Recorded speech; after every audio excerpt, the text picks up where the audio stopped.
I was wiping down the last wine glass when my phone buzzed with a calendar alert. Family dinner, 6 p.m. sharp. My stomach twisted. I hadn't eaten all day, but the thought of food made me nauseous. I'd spent hours prepping chicken marsala because it was my mom's favorite. My dad always raved about my roasted potatoes, so those were baking now. And my sister, she didn't eat gluten, so I made a damn separate pasta just for her. I even made a tiny fruit tart for dessert, hand whipped cream, and everything. My name's Emma. I'm 31, living in a two-bedroom apartment in Silver Spring, Maryland. I work in project management, which mostly means I clean up messes other people create, kind of like what I do with my family. The table was already set, white tablecloth, silver napkin rings, candles I hadn't used since last Christmas. Everything looked perfect, on the outside anyway. Quick note, before listening, share which city or country you're watching from. I stood back and scanned the place for the third time. Couch pillows fluffed, kitchen spotless. Bathroom clean, with those fake hotel towels I only bring out for company. I'd even steamed the curtains. Who steams curtains? Me, apparently, the family doormat who thinks perfection will finally earn a scrap of respect. This wasn't just dinner. It was me screaming, "Look, I'm doing fine, I've got this," without actually saying it. I paid my brother's rent last month, helped my mom with her medical bills, Venmo'd my dad $100, just till payday. Which never comes, by the way.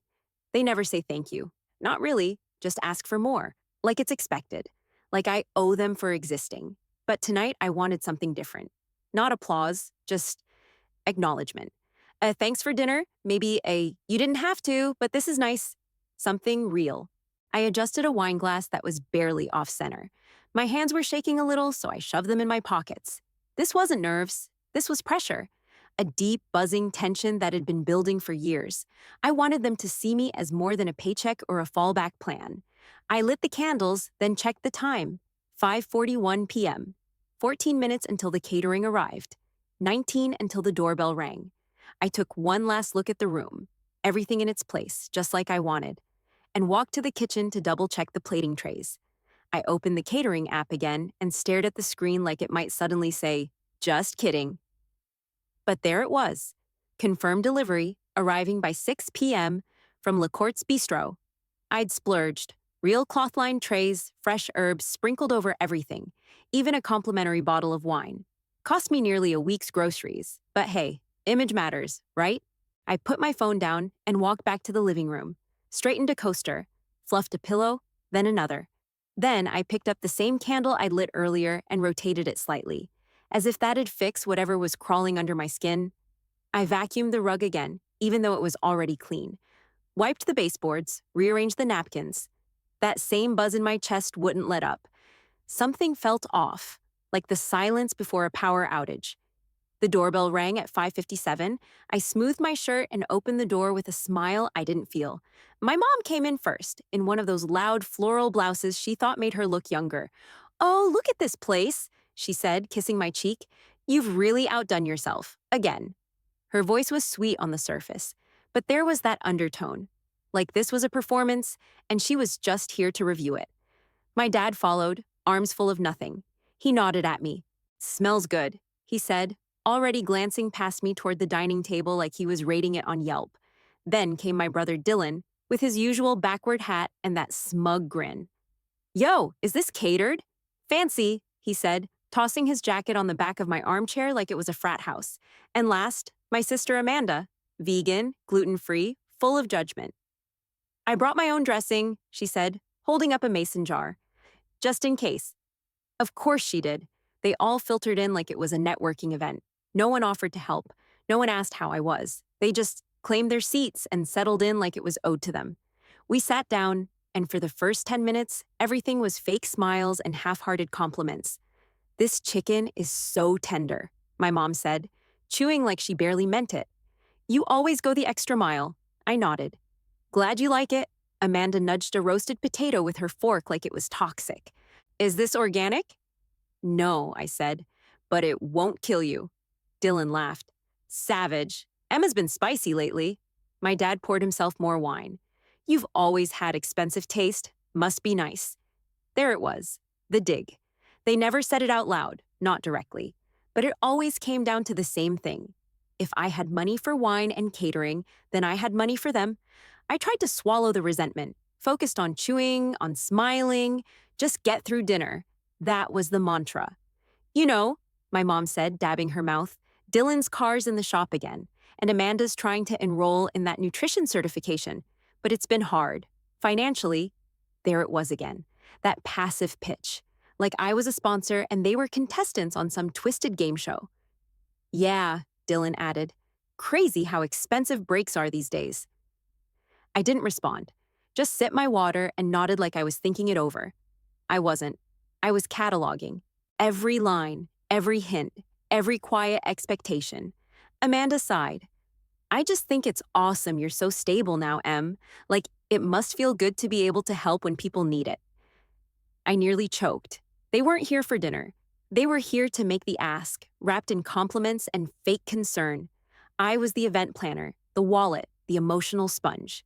Still, I kept clearing plates, offering seconds, keeping the peace like I always did.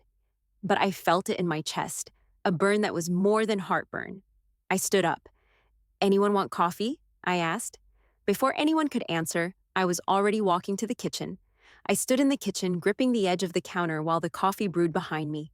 My jaw was tight, my neck stiff. I didn't even drink coffee at night, but I needed something to keep my hands busy. The kitchen smelled like roasted garlic and lemon. Smells I usually loved, but tonight they made my stomach turn. They were still in the living room, talking over each other, laughing like the meal was just background noise to their real agenda. The second I cleared the dessert plates, Amanda started asking if I could look into helping her cover a workshop fee. Dylan needed a ride to the mechanic Monday. My mom had forgotten to bring her wallet. I gave them all leftovers and sent them on their way. By the time I locked the door and dropped onto the couch, I felt like my chest had been stepped on. I reached for my phone, maybe just scroll for a bit, something to reset my brain.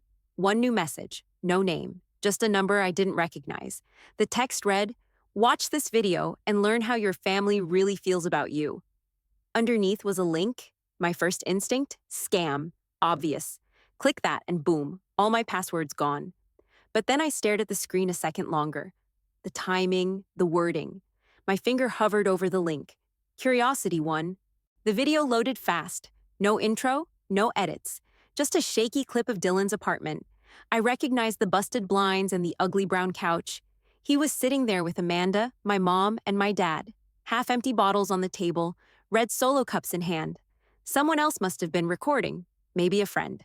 They didn't seem to know. Amanda was mid-laugh. She made salmon one time with canned lemon juice. I swear she thinks Pinterest makes her a chef. Dylan snorted. Emma's got money, but no taste. That apartment looks like a hotel lobby. My mom leaned forward. We only really like Emma when she sends us money. I mean, she's exhausting otherwise, always trying too hard. They all laughed. The room spun.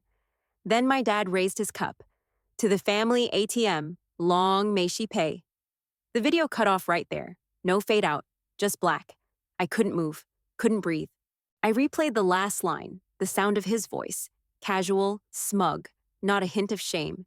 They'd used me, not just expected things. They mocked me for giving them. The dinner, the favors, the bills I'd paid. None of it meant anything to them. I wasn't a sister or a daughter. I was a walking bank account in a clean apartment with a catering budget. My chest was tight, my ears were ringing. I didn't even notice my hands had gone cold. I hit play again, watched every second a second time. Then I got up, walked to the kitchen, and threw the coffee pot in the sink so hard it shattered. Glass and hot coffee splattered across the sink and counter, but I didn't flinch. My arms hung heavy at my sides. That video, it was still echoing in my skull like a chant I couldn't shake. To the family ATM, long may she pay. I dropped onto the floor next to the cabinet and just sat there. No tears, not yet. My face was burning, but my body felt like stone. I thought about all the things I'd done over the years. Rent checks sent with no questions asked. Emergency vet bills when Amanda's cat got sick. Dylan's tuition gap I filled behind the scenes so he wouldn't have to drop out. The birthday gifts, the holidays I hosted, the vacations I paid for, and pretended were group trips. They never said thank you. Not really. Not the kind that sticks. Just last winter, Mom called crying about a plumbing issue and said the words, "You're the only one we can count on." I wired her $800 that night. I thought I was holding the family together, but they were holding me hostage. A hot pulse of anger hit my chest. Like I could scream and set the whole damn apartment on fire. But underneath it, something colder, a hollow feeling that spread down to my bones. They didn't just use me, they laughed about it, behind my back, in the same apartment I helped Dylan furnish, on the couch I'd picked out for him because he didn't have time to shop. And tonight, they'd smiled in my face and eaten my food while planning their next cash grabs. I grabbed my phone and opened Dylan's contact. My thumb hovered over the call button. I wanted to scream at him, to ask him how he could look me in the eye tonight and still pull that crap, but I didn't hit it because I already knew how that would go. They'd gaslight me, all of them. Say it was a joke, that I was taking it too seriously. They'd spin it around like I was the one making drama, like I owed them an apology for being hurt. Number, I wasn't walking into that trap again. I stood up, heart pounding hard now, like it was begging me to move. I didn't need answers, I had them. Every ugly one of them caught on camera. So I made a decision, not a dramatic, tear-filled one. Just a quiet, solid line in the sand. I was done. Done funding them. Done begging for real connection. Done pretending this was a family and not a one-sided transaction. I opened my notes app and typed out a to-do list. Block numbers, cancel auto payments, close the joint account mom still had access to, pull back every extension I'd offered like I was reeling in a broken fishing line. I didn't owe them closure. I owed myself peace, and I was finally ready to take it. I grabbed a trash bag and started clearing the table, scraping half-eaten potatoes into the bin with hard, fast motions. My hands didn't shake anymore. I tossed the last dish into the sink, didn't even bother rinsing it. My back was tight, my mind buzzing, but underneath all that, I felt clear. For the first time in a long time, I wasn't trying to manage anything but my own damn self. I walked straight to the bedroom, opened my laptop, and typed Costa Rica solo trip. No filters, no overthinking, just sun, sand, and distance. The first flight out was early morning, Dulles to San Jose. One connection, non-refundable. Perfect. I booked it without blinking. 3 nights at a beachfront resort, tucked just far enough from the tourist noise. Spa access, no family plan. Next, I called a locksmith. Not a text, not a website form. I wanted to hear a voice promise it'd be done by tomorrow afternoon. The guy answered, "Tony's locks." "I need every lock in my apartment changed," I said. "Tomorrow. I'll be gone. No one else is authorized." He whistled low. "You sure about that?" I've never been more sure of anything in my life. We set it up.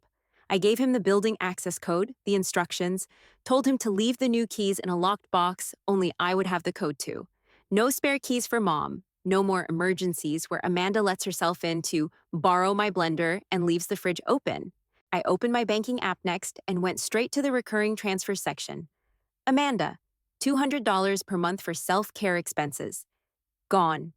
Dylan, $150 a week until the new job starts. Gone. Parents, $300 a month for utilities. Gone. I clicked cancel so fast my finger hurt.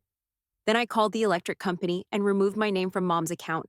I was so used to giving that I forgot what it felt like to shut the damn faucet off. And it felt solid, like closing a heavy door that should have stayed closed years ago. I packed a carry-on in 20 minutes. Light clothes, a swimsuit, a paperback I hadn't touched in months, my passport, chargers, 1 pair of sandals. When I zipped it shut, I just stood there. No one to notify, no one to run it by, no guilt. That silence, it was peace. I grabbed a sticky note and wrote one word: no. I stuck it on the fridge right next to Amanda's reusable mason jar she'd forgotten. I pulled out the trash, turned off the lights, and laid out my travel outfit for the morning. There was nothing left to give them. Not money, not space, not one more fake smile. I climbed into bed, slid my phone onto the nightstand, and set the alarm for 4:45 a.m. I didn't check my texts. I didn't scroll. I just closed my eyes, let the stillness wrap around me, and fell asleep before I could second-guess a damn thing. The alarm went off at 4:45 a.m., sharp. I didn't hit snooze. I didn't lay there dreading the day or checking my notifications like I usually did. I just got up, got dressed, grabbed my bag, and walked out of that apartment like it wasn't full of ghosts. Outside, the August air was thick, even before sunrise. The cab pulled up right on time. I climbed into the backseat and gave the driver the terminal number without checking my phone once. As we pulled away from my building, I looked out the window and let it all settle in. The fact that I was leaving, Not for work, not for family, not to run an errand for someone else. Just for me. For the first 10 minutes, I waited for the guilt to creep in. That familiar, sticky feeling like I should be doing something for someone. It didn't come.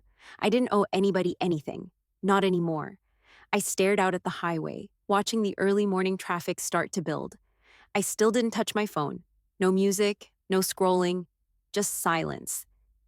It was the first real break my brain had taken in, maybe years. The second I stepped out of the plane in San Jose, that tropical heat hit me like a blanket I didn't know I needed. The air smelled like salt and fruit. People were speaking Spanish all around me. And for once, I didn't feel the need to translate or organize or fix anything. I just followed the signs to baggage claim, then out to the shuttle. My driver greeted me with a smile and a bottle of cold water. No questions asked. The hour-long drive to the coast rolled by, with nothing but the sound of tires on the road and birds chirping through the open windows. When we pulled up to the resort, it looked like something off a postcard. Tall palms swayed over sleek white buildings. Everything was open air, breezy and warm, with a smell of sea and citrus. At check-in, the woman at the desk smiled and asked, "Are you traveling alone?" "Yeah," I said steady. "I am." She gave me a little nod, like she got it. My room had floor-to-ceiling windows that looked straight out onto the beach. I slid the doors open, let the warm breeze wash through, and kicked off my shoes. I stood on that balcony and took the deepest breath I'd taken in probably a decade. No buzzing phone, no one yelling emergency, no requests, no guilt-laced texts, just the crash of waves and the hum of people who didn't need anything from me. I laid down on the bed, the sheets cool against my skin, and checked my phone for the first time all day. 13 texts, 4 missed calls, voicemails, all from the same people. I didn't open a single one. I powered the phone off. I wasn't there for them. Not this time.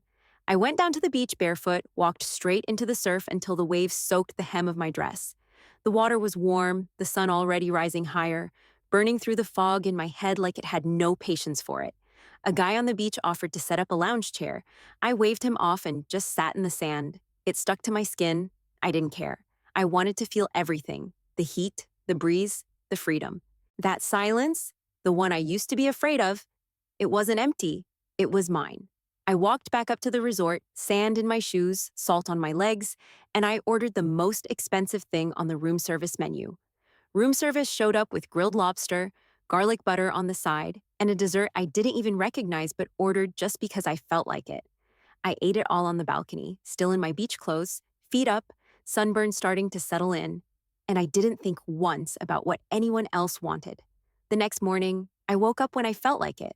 No alarm, no responsibilities, no fake urgent texts from Amanda asking for last-minute rent help.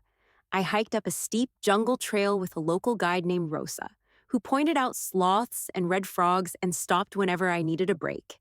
At the top, the view stretched all the way to the sea. My shirt was soaked in sweat, my calves were shaking, and I couldn't stop smiling. That night, I ate at a hole-in-the-wall seafood shack where I was the only tourist. No fancy plating, no gluten-free substitutions. Just fresh food and cold beer and not a single person asking what I was planning to do next. The guilt started to fade like a bad bruise. Still there if I pressed too hard, but no longer throbbing in every moment. By day 4, the calls picked up. I checked my phone, only for the camera, not the messages, and saw a dozen missed calls from Mom, 6 from Dylan, 3 voicemails, all unread. I didn't listen. They could beg, they could guilt trip, they could twist everything into knots like they always did. I was done explaining myself to people who never listened anyway, and the less I responded, the less I wanted to. That tug-of-war feeling, the one that used to hook into my chest and drag me back, gone. I spent the afternoon swimming in a cove where the water was so clear I could see every fish darting past my legs. I floated on my back and stared up at the clouds, thinking about nothing but the warmth on my face. No one needed me. And for the first time, that felt good. Not scary. Back at the resort, the concierge offered to book me a massage. I didn't ask for prices. I just said, yes. One word, no second guessing. I was starting to trust myself again. Not just with money, with time, energy, attention, the things I used to pour into everyone else like they were entitled to it. That night, I turned my phone on just long enough to clear notifications. I didn't even open the text, just hit delete all. Dylan had left one final message. You could have at least said goodbye. This is cold, even for you. Even for me. That line hit weird, because the version of me they knew, the version they drained, she never would have done this. She would have stayed, explained, apologized. So yeah, maybe this new version was cold, but it was mine. The next morning, I woke up before sunrise, not because I had to, because I wanted to walk the beach when it was empty. I watched little crabs scurry into holes. I picked up a perfect white shell and kept it. No thoughts of bills, no dinner planning, no fake small talk or "you're so lucky" digs from people who wouldn't last a day outside their own chaos. I breathed in that early morning air, salt and warmth and possibility. Then I took a photo of the sun just starting to climb over the waves. And I didn't post it anywhere. I was sitting at a beach cafe, sipping a cold mango smoothie, when my phone buzzed.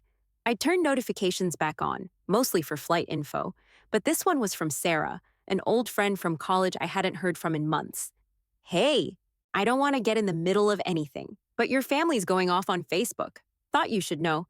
She attached a screenshot. There it was. Amanda's post. Some people disappear when you need them most. Just remember who really loves you when the money stops flowing. 100 likes. Dozens of comments. Some mutuals from high school chiming in with vague praying for you nonsense. I felt my jaw clench. My heart didn't sink. It fired up. I scrolled through more. My mom had posted a reflection about how family isn't about perfection. It's about sticking together through hard times. Dylan shared some quote about being abandoned by those you'd give everything for. They didn't say my name, but they didn't have to. Then came the messages. Hey, Em, just checking in. Everything okay with your folks? Your mom seems really upset. Should I be worried? Your brother said you blocked them all. What's going on? I could practically see the narrative forming, that I'd snapped out of nowhere, ditched them cold, and left them to suffer. No mention of the years I spent holding everything together. No sign of the video. No hint of the truth. The anger boiled up fast, but I didn't let it spill. I wasn't going to play their game. I wasn't going to send paragraphs or beg people to see my side. I was just going to show them. I pulled up the video, the one I hadn't shared with anyone, the one they didn't know I had. I uploaded it to a private folder and copied the link. Then I sent a single group text. Mom, Dad, Amanda, Dylan. No greeting, no warning. Just, this is what I know. Don't ever speak about me again. Then the link. I didn't stick around to watch if they opened it. Didn't wait for the reactions, but they came in anyway. Amanda. I can't believe you'd record us. That's low, even for you. Dylan. It was a joke, Emma. You're being psychotic. Mom. I don't know who you are anymore. You used to care about this family? I didn't reply. I deleted the whole thread. Let the truth sit in their mouths like bad wine. Let them choke on their own words. They wanted to twist the story, paint themselves as victims. But now they knew I wasn't hiding. I saw everything. I heard it all. And I had proof. I messaged Sarah back. Thanks for the heads up. Don't believe a word they say. She responded with a heart emoji and said, I don't. I've known you too long. That was enough. I turned my phone off again, leaned back in my chair, and watched a couple of surfers wipe out in the waves. Let my family scramble, let them spin.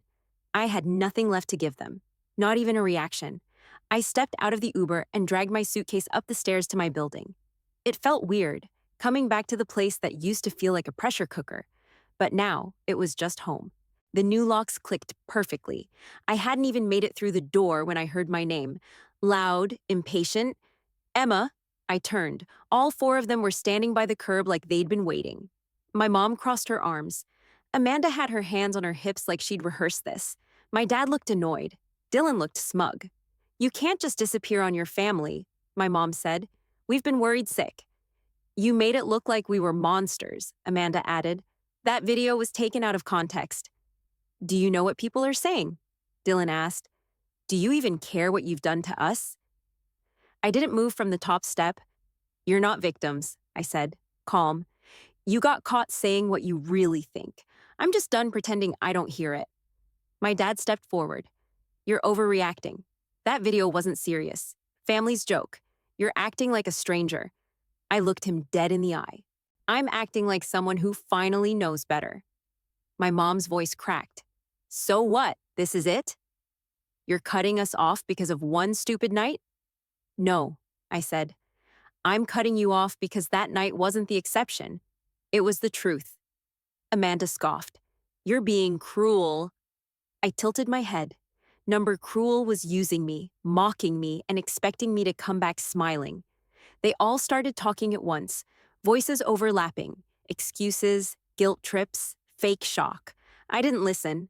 I walked to the door, unlocked it, and turned back one last time. You had me for years, I said, and you wasted it. Then I shut the door and locked it behind me.